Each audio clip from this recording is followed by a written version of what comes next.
मु Shubhra Mahanti Hemlata +2 science college रो mathematics रो teacher अच्छी। यहाँ आमर गोटे डे कम रेसिडेंशियल कॉलेज ये हॉस्टेल फैसिलिटी भी अच्छी जो आमर नॉर्मल क्लासेस सकाल 6:30 आरंभ हो 1:30 पर सरी जाए।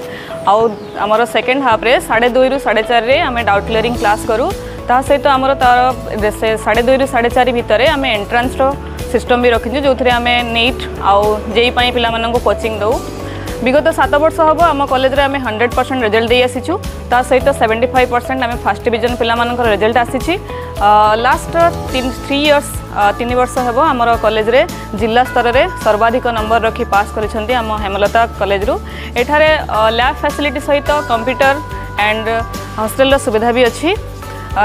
एठारे पाठपढ़ा सहित पिला extra curricular activities indoor outdoor games रो सुविधा भी अच्छी। पिला